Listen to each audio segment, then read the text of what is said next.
If you're listening to this in the first couple of weeks of January 2024, I'd like you to do the following immediately, please, before you listen to any more of my podcast. Write a letter of resignation to your boss. Tell them, I've just realised I'm in this position of responsibility. Lives that are depending on my work and my accuracy. And I've just realised I can be easily tricked into thinking it's January 2024 when in fact it's January 2025. So I need to recuse myself from this role immediately. And apologies in advance for any inconvenience, but I hope you'll understand it's the right thing to do. You can thank me later. I've got you out of that. You won't be responsible for the deaths of millions when you blow up some city by pressing a nuclear button with your millennium bug problem thing because you entered the wrong year into something. It's now 2025. I'm basically a hypnotist now because I just went January 2024 and you immediately thought, oh, it's January 2024. The power of suggestion. I suppose I could use this to do good as well. Well, that's what I'm doing. I used it to show you that you need to get out of that job before you kill someone. And also, you now hate tobacco. You hate tobacco. Next time you see a roll of tobacco, you're going to take out a machine gun and point it at the tobacco and say, get away from me. I don't want you anywhere near me, tobacco. I'm allergic to tobacco. I'm never touching a cigarette again except with the butt of this gun. So is there anything else that you do while I'm here? Because I feel bad. I feel bad even though I shouldn't because I'm putting you out of a job, but I'm also saving you from doing something terrible accidentally. So I feel I should try and add something in there as well. Oh yes, also, you can fly. When you wake up, you'll be able to fly. Now, you won't try to fly. You'll be so convinced and confident in the knowledge that you can fly that you won't feel the need to put it to the test. You're just going to get all the joy and confidence and certainty of knowing that you have the ability to fly like Superman. You just don't need to, thankfully, because you're not in any position of responsibility. You never need to fly, so that's good. You're like a chicken, but with superpowers. You never need to fly, but you know you can. Unlike you, chickens can't fly, but they live in 100% certainty and knowledge that if they ever needed to fly, they would be able to. They just don't need to. I remember I had an aunt who used to have chickens and hens, and those birds knew they could fly, but they didn't need to, because they had instant shelter right there. They got food. We've got everything. We don't need to fly, but it's good to know that we can. It's good to know that we can. Oh, and also you can breathe liquid nitrogen. Don't do it because that's just showing off. You don't feel the need to show off and show people how great you are. Look at me, I can breathe liquid nitrogen. By the way, you can't breathe it through your nose. You have to breathe it through your mouth, but don't. Don't do that. And if you ever do, remember that when you're breathing in through your mouth, it's easy for it to go down the wrong way. That's a problem. In that instance, in actual fact, we now know in reality, either way is the wrong way. If you're pouring liquid nitrogen down into your gullet and it goes the wrong way, which way is the wrong way? It can go into your lungs or your stomach and both are wrong. Is liquid nitrogen bad? I don't even know what liquid nitrogen is. I'm just assuming it's poisonous. I'm just assuming that you shouldn't breathe it. But you assume that you can, but that you never need to. So there's that, and you're no longer addicted to smoking if you ever were. And what else? No, that's it now. You can wake up now. You've been fully hypnotized. You just have to go find a new job. Into your head, into your head, into your head,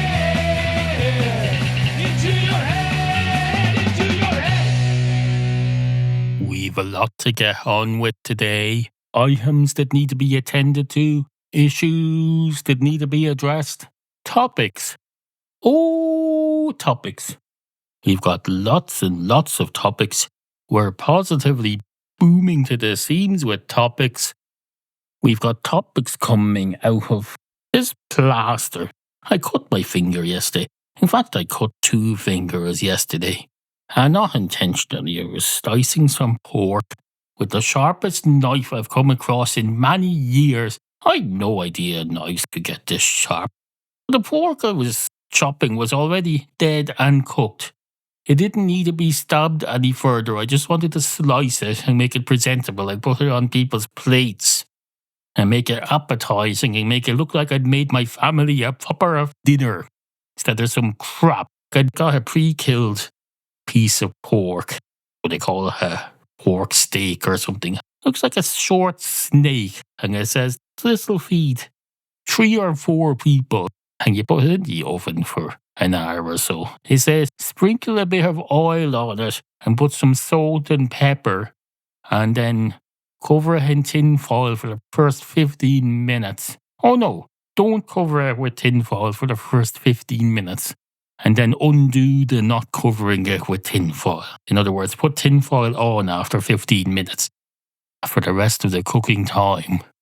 And then you take it out and it's cooked.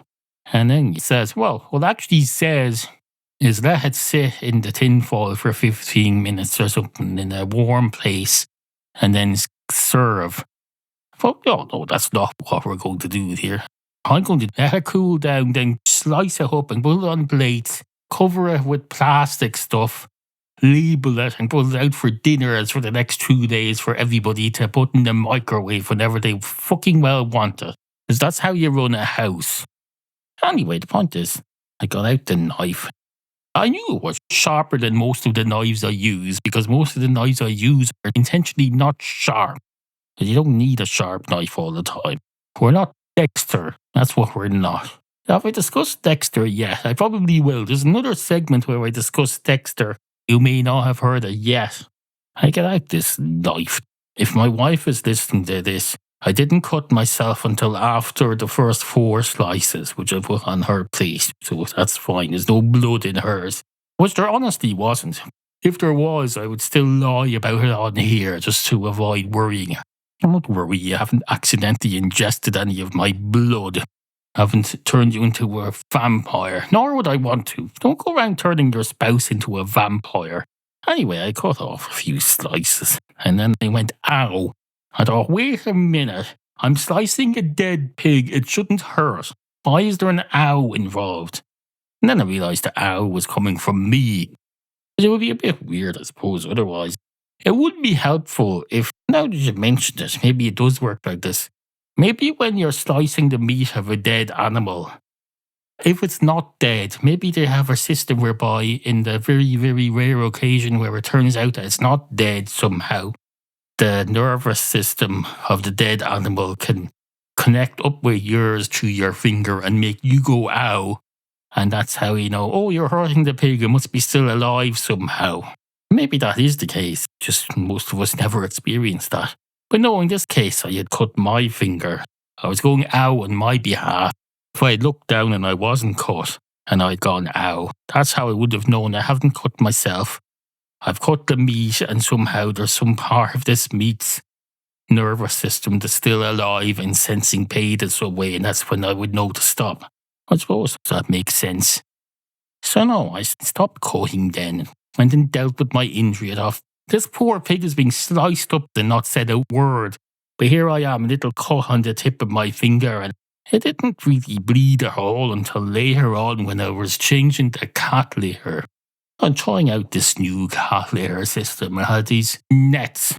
You put a couple of layers of nets into the cat litter box, and then you put the litter on top, and then you spread it around, and then you come back the next day, and instead of digging, you lift up one of the nets very carefully, and it takes up all the clumps with it.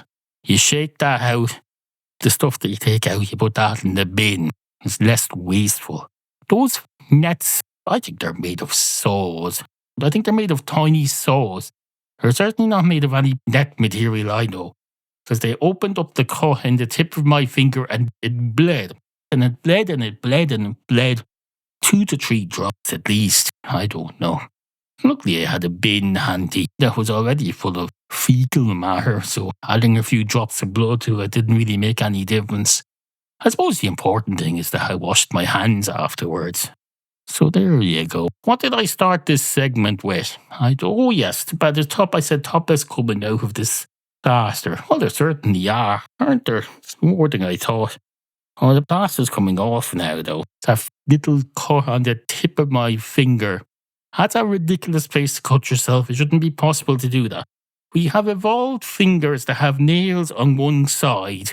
So if you ever were to cut yourself on the back of your finger, it wouldn't get you there because you have built-in armory. But for some reason, we don't have built-in armory on the one place where it hurts, the tip of our finger.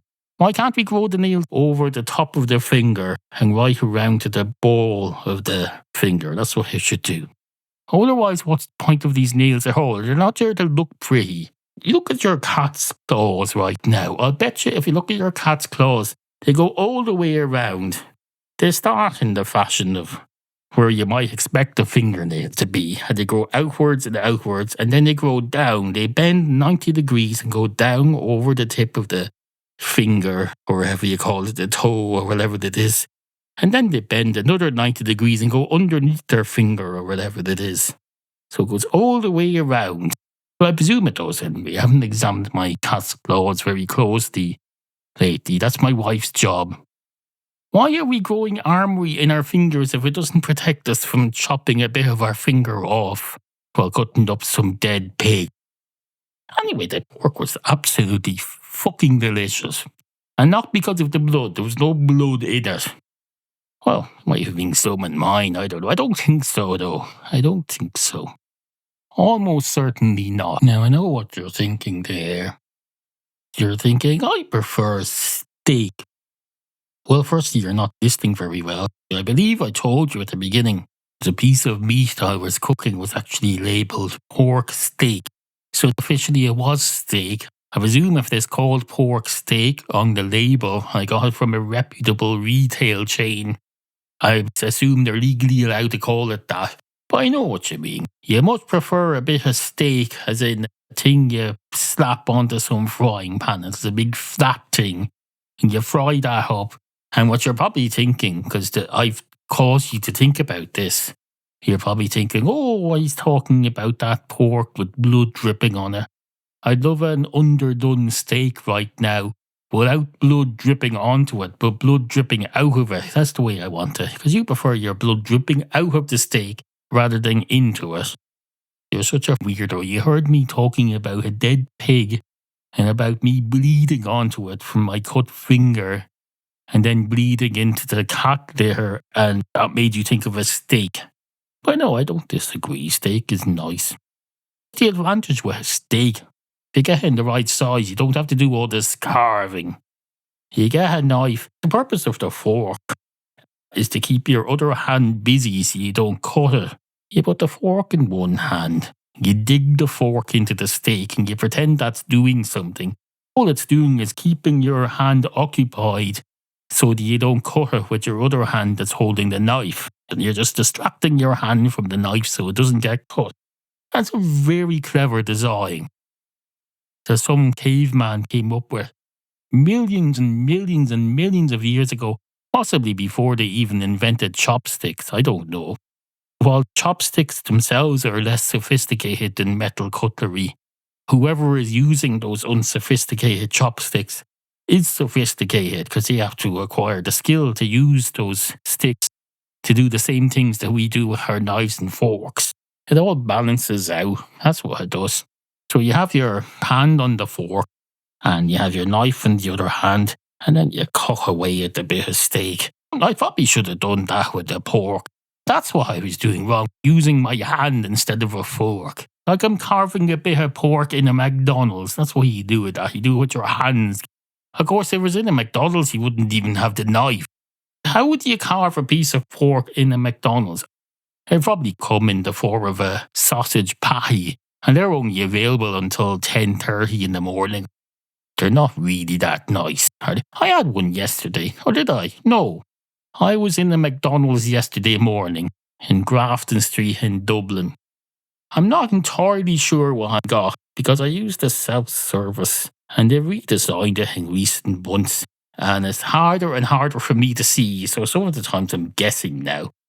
I think I managed to get a bacon and egg McMuffin meal with 2 large cappuccinos. I think sometimes I get the sausage one by mistake. I never get that. You get a pork patty. And that's very different from the piece of pork that I was trying to carve yesterday.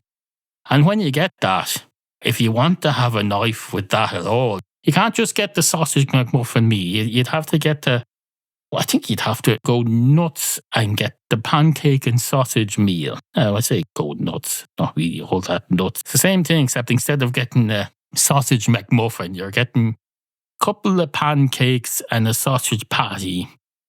Because then they give you a knife and fork, a plastic knife and fork. So you can pretend you're carving something then, because you have the sausage patty and the other thing. But as I believe I covered on another episode last year, that's not how I would eat that dish anyway. I don't use the knife and fork. I put the sausage patty in between the 2 pancakes. I put the syrup in the middle and eat it like a sandwich because it's slightly less messy. But let's not go down that road again. Point is, if you had to carve a piece of pork in McDonald's, that's what you'd be doing. That's the nearest you get to it. That's the nearest you get to it. But we all know you can just eat it on a McMuffin sandwich. You just carve it with your teeth, basically. Why would you need knives at all for that? You wouldn't. You wouldn't need knives at all for that. You wouldn't. You would not. So why was I saying that you would? Oh, I see now. I see now. Oh, yeah. I did the steak thing. I said, oh, that's made you think about a nice bloody steak or something. I didn't even say bloody steak the first time. I know that sounds like some sort of a mild swear. But no, I'm not swearing. I'm not saying it's a bloody steak. No, a steak with blood in it. You like your steak with blood coming out of it rather than your pork with blood gushing into it. And that's fine. That's fine. I was referencing the fact that the whole point of a fork in a carving set, the fork serves as a distraction for your one hand. So you keep that hand busy by stabbing one end of the piece of meat and just wedging it there to anchor your hand in place so that that hand is kept busy and away from under the knife. But then you still have the problem with the other hand, because you're sawing away with the knife with the other hand. You could cut something. Maybe you're carving something in your lap. I suppose that's why we don't do that. Do people carve things in their lap? Maybe someone having a TV dinner sometimes. If you're living alone and you have TV dinners, but you have a sophisticated TV dinner, it's not the stereotype thing that comes in a box and you throw it in the microwave and then you eat it while watching The Simpsons on a tray. Maybe you're actually cooking, but you're watching TV as well. I peel potatoes at my computer desk sometimes. So I can well imagine that if you're someone living on your own and you're prepping yourself for a proper, well-balanced, healthy, cooked meal that involves cutting up some steak, you might bring that in on a little tray and do it on your lap while you're watching television or whatever. You'd have one hand kept busy with the fork, but the knife could well slip and cut the back of your other hand even while your hand is holding the fork that's wedged into the meat. I could see that happening. So no, don't do that. Don't go carving stuff in your lap, please. That doesn't sound very safe at all. Doesn't sound very safe at all. And when I'm peeling potatoes, I'm not doing them in my lap. I'm at the desk, with my elbows planted firmly on the desk. I've got to have reasonably safe potato peeler thing. I have my desk lamp shone down on it, doing it in such a way where it's hard to cut myself. So I'm doing it safely. So please do the same with yours. Because if you want to get anything out of this program, I want you to become less injured rather than more injured, or else just don't gain any further injuries. Don't start doing something injurious that you didn't normally do as a result of this program, I suppose. Just keep the status quo or get less dangerous. I'm worried now. You'll hear me talking about people doing their meat prep on their laps in front of the TV and you're thinking, oh, that sounds good. I don't like standing in the kitchen on my own. I think I'll bring in my prepping and do it on my lap. Do it at a proper solid desk. Do it safely. And watch out for cats running around as well, because that could be injurious to the cat or to you. I'm wondering now about what I said earlier about a cat's claws. I claimed that they're like our fingernails, except they extend down and over and under and go all the way around the tips of their toes. I'm just thinking now, that's probably a load of bollocks, is it? Probably is. I can't guarantee that that's how it's supposed to be. Your cat may have very, very, very ingrowing toenails. Ask a vet if you're not sure. That's what I would do if I wasn't sure. And I'm clearly not. So my wife is in charge of looking at the cats. I'm in charge of feeding them. My wife is in charge of looking at them. We have a balance in this house. Hopefully you have one in yours too. Well, we've already established that you don't, because you're so bored you have to have something to watch on the television while you're cooking. I don't know. Do you have one of those microwaves that doubles as a television? You probably do. The smart microwave. Put this on for 8 minutes and then find something in Netflix that's 8 minutes long so I can watch it. And you type all that into some thing on your app and it sends it to the microwave. You can't achieve that using the knobs and dials on the microwave. That's too complex. In the late 1990s, when we started writing text on our phones, each number would represent 3 letters. You'd have to go around trying to figure out how to type in a word on a button that wasn't designed to type words on. And that's what a microwave TV would be like if there wasn't an app that you could do it with.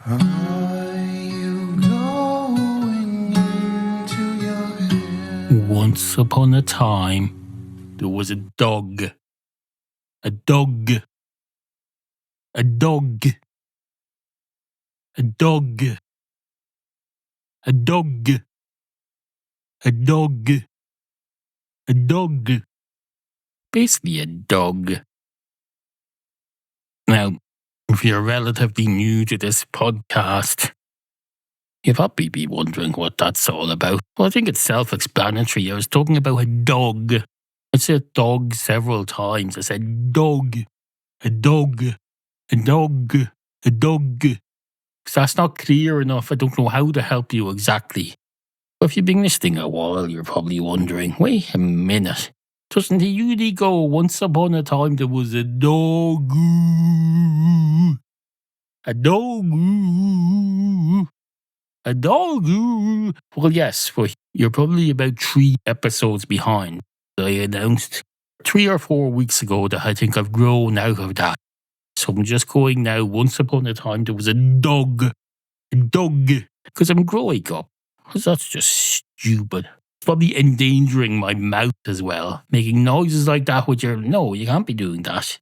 You can't be doing that into your 30s or wherever I'm supposed to be in now. No, that's it. That's a young man's game. Going, once upon a time there was a dog. A dog. We leave that to younger podcasters who are just finding their way.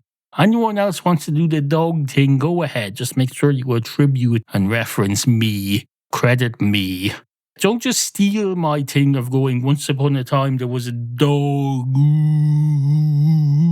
No, I'm not disowning it. I'm just finished with it. Anyway, once upon a time there was a dog. And this dog is walking along a beach one day, minding his own business. In fact, minding more than his own business, because if you're walking along a beach, at least if you're walking parallel to the coastline, we all know that the whole point of a beach is that you go there to see what's on the other side of the coastline, and you go there to ignore everything else that's on the whole continent other than the beach. So you go to a beach to ignore everything and look out to sea. It's like if you're in a big house and you go to one of the front windows to have a look out and see what's going on outside. The beach is the front window of your country or continent. Now, our country is an island, so we have windows all the way around the coastline. We have windows everywhere. We have a window. Oh, there's a window. There's at least one window in my town. I haven't been there in about 2 years. I've been past it in the car, I think, a couple of times. Not really that much to see. There's a window. And there's a car park outside that window, which you may know as a port. They have medium-sized ships go in there and they deliver stuff. I think they deliver, I don't know, bags of potatoes or something and put them on the train. I don't know. There's a small port in this town, and there's what I wouldn't call a beach, but what you might. There's a thing with huge rocks along it. I can't. Now that you mentioned it, I can't even remember if there's a beach there. Is there? Is there a beach here? I'm not sure. You might think, wait a minute, how does he live in the town and not know whether there's a beach here? Well, excuse me, I moved away from here for 15 years. I went to a town that doesn't have a beach. I would come here to visit and see everything I need to see. I think in those days I probably went down to... Wait, is there a beach? Oh, this is ridiculous. I can't remember whether there's a beach in this town. There is a big long thing where you walk along a path along the coastline. And you can go on for miles and miles and miles if you want. It goes along between the railway line and the sea. You walk along, and there's a load of rocks lining the coast for half a mile or so, and a path and a road. I can't remember if there's a beach on the other side of that rocks. I suppose there must be. Not a very good one, apparently. I can't even remember if it has sand. There are beaches around here that are just stones, and they call them beaches. They say, that's a beach, it just doesn't have sand. I suppose it's like a beach nursery. It may well become sand one day. Now, how big a beach it'll be when it has sand, I don't know. Because if each one of those stones turns into one grain of sand, that's going to be miniaturise it. You're not going to get much yield out of that. You're going to have a tiny beach, and people aren't going to be ready for this. They're thinking, oh, look, you're buying property in this town that has a pebble beach that's one day going to be a proper beach, and that'll increase property prices, admittedly very slowly. Property prices will go up and up and up and up very gradually, a very, I think you'd agree, healthily slow level. Not like the madness of 5% a year and no one can afford a house. No, it's responsible. Buy a house near a beach that's made of pebbles that will eventually, gradually and naturally evolve its value and become a beach full of sand. Only problem is, and I'm starting to think now maybe it's not a problem. If each of those pebbles turns into one grain of sand, that's going to be a very, very small beach. But no, I've just realised each pebble probably turns into thousands of grains of sand. Hopefully it won't be too much sand then, because I suppose not. I suppose it all takes up the same amount of space. It's just smaller stones. So no, I can't remember whether there's much of a beach here. Into your head. Now I know what you're thinking there. You're thinking that was low. That was low. What he did at the beginning of this episode, that was low. He tricked his most successful listeners into realising that they had accidentally forgotten what year it was.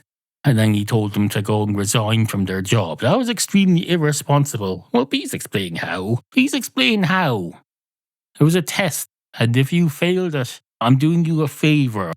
I'm probably preventing you from possibly being at risk of doing something dreadful, albeit accidental. I'm getting you out of there in that job that you're not suited to.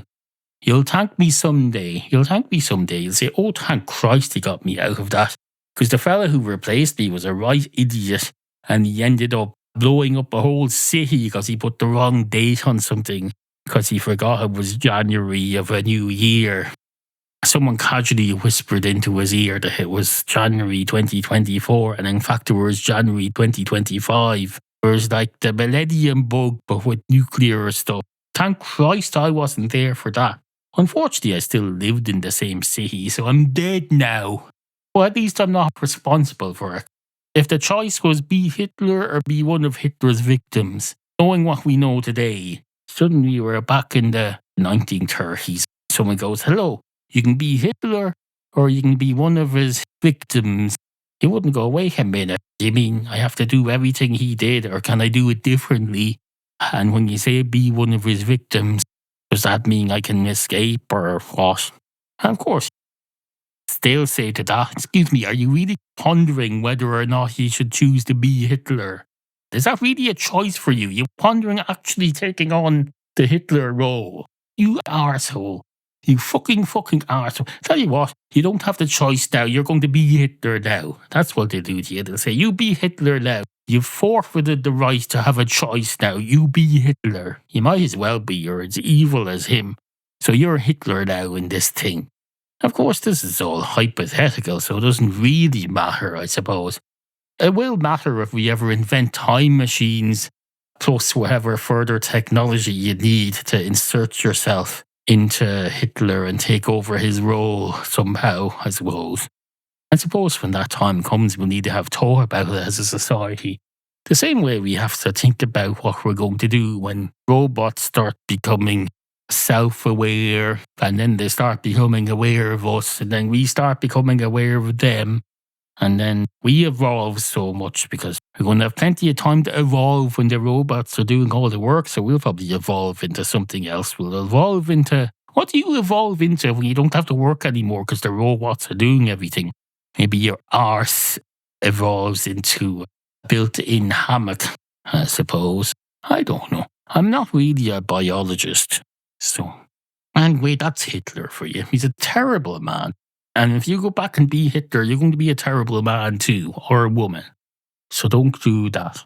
If you're listening to this in HR office, or a personnel department as they used to be called back in the days when human beings used to refer to each other as personnel, rather than human resources, which apparently is wrong. People get offended if you call your staff human resources, apparently. They think, oh no, that's wrong. I'm not a HR. I'm a personnel. Personnel, of course, be what they call you if they don't want to put your name on anything.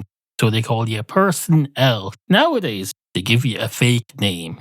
If you're answering the phone to customers, they give you a fake name. They call you John or Philip or Paul or Bartholomew or Roderick or Neal.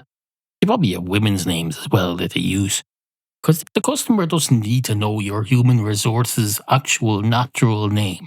They just need to know what to call you so that they can refer to it. They can say, I was talking to that person. Back in the old days when they were just starting to realise this, they would start calling you person L, person A, person 5, person 7, person M, person Q, person L. And they rang out with the alphabet. They would say person L. Then the next person they hired would be person M. And then there'd be person N. And then person O. Now, this is obviously a lie that I'm making up.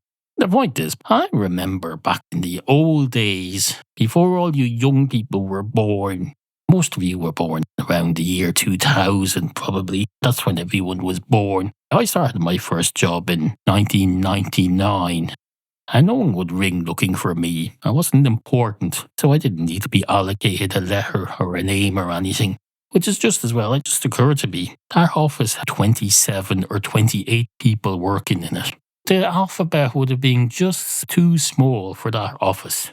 There probably would have been just enough letters for everybody except me and maybe one other person.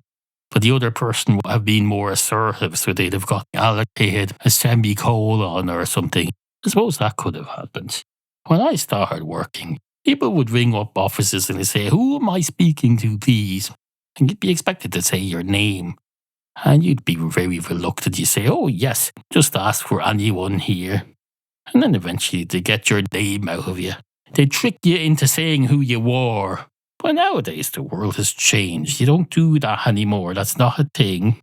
So you don't need to do that anymore. When you ring up a company now, it makes no sense to ask for someone's name. You know that the next time you ring up, you're not going to be put on to the same person anyway. You're put on to a section. You're not ringing up to talk to a person.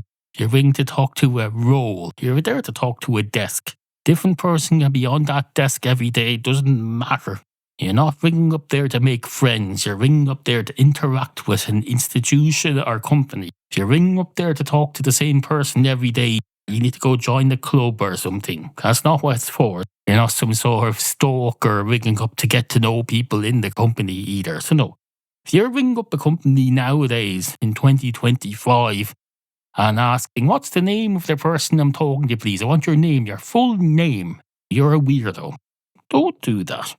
If you're going back in time and doing it in the 1990s, that's fine. Things were different then. Things are different now. Things were different then too. But I mean, they're different from... Things are different now. And admittedly, yes, things were also different then. but it's not the same different. It's different from each other. So things were different in the 1990s. Things are different now, here in January 2025. But that doesn't mean that then and now are similar. They're different in different ways. And of course, now you're thinking, different from what? What's the baseline? Well, I suppose somewhere in the middle. Let's say, just for the sake of it, say 2010. Things in 1999 are different, and things in 2025 are different. They're different from each other, but if you need something to say, what are they different from? Well, they're different from 2010. They're both different from 2010. In fact, they're probably equidistant, because it's been a gradual change. So take 2010 as the baseline. The situation in 1999 and the situation in 2025 were probably at the start and the beginning of the changes, respectively. And of course, that implies that the situation in 2010, whatever way the world was, is the norm baseline. And that's stupid. That doesn't make any sense at all, because that was just a point along the 30 years of change. 2010 just happens to be the median point. Say if you're getting a plane across the Atlantic and you're exactly halfway across and you say, oh, this is exactly like not having gone anywhere at all. No, it's not. Not going anywhere at all would be more like the situation portrayed by Tom Hanks in the movie Terminal. This poor bastard has some sort of visa situation and he spends half his life sitting in some airport waiting to be allowed into the country or into our country or out of our country. It'd be more like that. He didn't spend 20 years sitting in a plane halfway across the Atlantic. That's what I'm saying. And who could afford that? You'd have to keep that plane fueled for 20 years. No, I suppose the system could have worked a lot better in that poor man's favour if we had an international law whereby countries would have to keep them up in the air until it's decided. They just have to keep circling the coastline of the country for years on end, and the country would have to pay the fuel for all that. It would make for a far different movie as well, because you'd have Tom Hanks' character, instead of sitting in the terminal for several years, he'd be sitting on that continuous flight. Presumably have to refuel in mid-air a couple of times a day as well. Quite similar to the other movie Tom Hanks was in, played the fella who landed the plane in the Hudson and all the ramifications of that. So you might think, wait, I've already done one in the plane, I don't want that. And I've already done one where I'm stuck on a desert island. Did he start that one in a plane crash or was it a shipwreck? I don't know. Maybe he would say, oh, I've done a trio of films now. I done one where I successfully land the plane. I do another one where I crash the plane and end up stuck on a desert island. I do another one where they put me back up on this plane that's continuously circling for years on end. So I suppose I'll make a good set of 3 films. He'd be playing a different character each time. I suppose he's an actor. Anyway, if you're listening to this in the HR department and you get an email or a letter or a phone call from someone very important in your employ saying he unfortunately has to resign today because he forgot what year it was, he's afraid he might cause a nuclear incident, please be kind to that person. They're doing us all a favour. They're doing the right thing. They're being responsible. It's a good chance they've been listening to this a lot longer than you, because they're willing to throw away their career based on something I say in the first 40 seconds of the first episode of the year. I think that means they've bought into this programme and the content thereof in quite an extreme way. So I think we can assume they're even more into this podcast than you are. And that's no disrespect to you. You may well be into this for years. Just please be kind to that person. They're doing the right thing. They may well be saving you a lot of problems in the future. For one thing, they're saving you from having to dismiss them. That's very helpful. Almost as helpful as if you're trying to catch a serial killer who's on the run and committing new atrocities every day, and then they just one day decide, I'm just going to turn myself in. I'm going to put my gun down on the floor. I'm going to present myself at the police station and say, hello, I believe you're looking for me. Got my hands in the air. I've got my feet on the ground. I can sit down if you like. But you want me to sit down so you can come over and handcuff me, or do you want to say standing? Whatever works for you, it's fine. Do you want to throw me some handcuffs and I'll put them on me? If a serial killer did that, you'd be delighted. So just remember, your staff member there is doing the equivalent of that for you. And they haven't killed anyone yet, and now they're not going to. So you're never going to have to worry about that.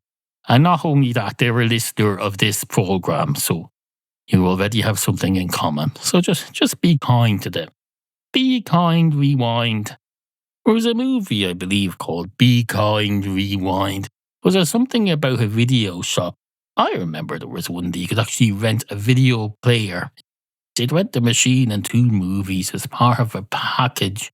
You'd bring it home, you'd set it up, you'd figure out how to use it, you plug it in, you connect it up to your television, which if you're doing that, you probably have a rental television, do you? You probably did. We had a rental television when I was a child. My father rented a television for 14 Irish pounds a month. This thing breaks down. All I have to do is go back to these people and say, this thing is broken down. Please take it off me. I don't want it. It's your problem now. It's not working. I don't own it. Thank Christ.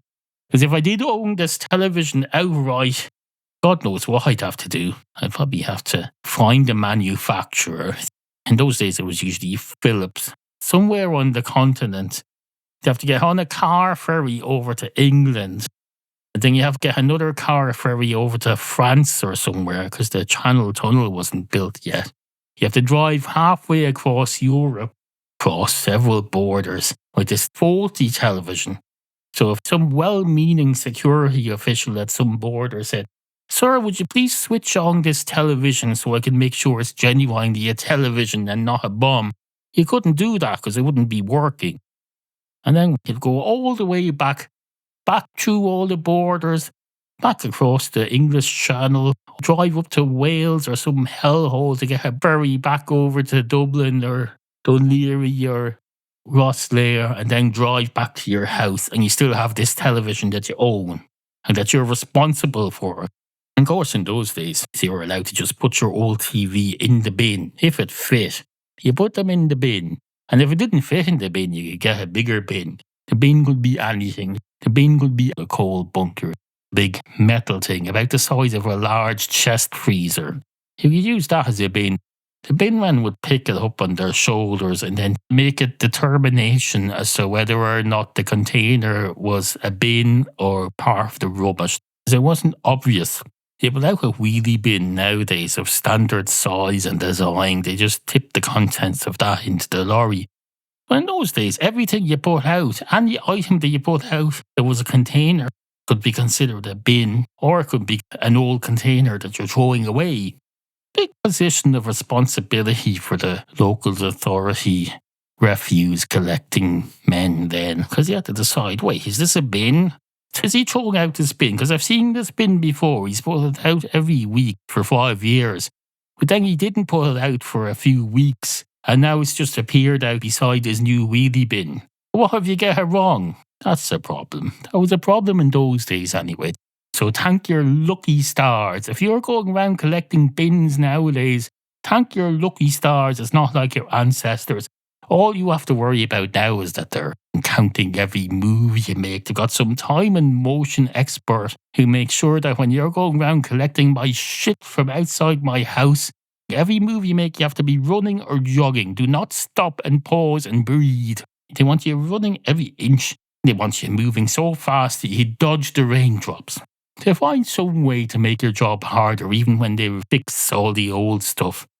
Anyway, I suppose that's the end of the programme. Sorry to anyone listening who's out of a job now, but also not sorry for reasons explained and justified in quite some detail over the course of this episode. I do wish you well, though. I do wish you well.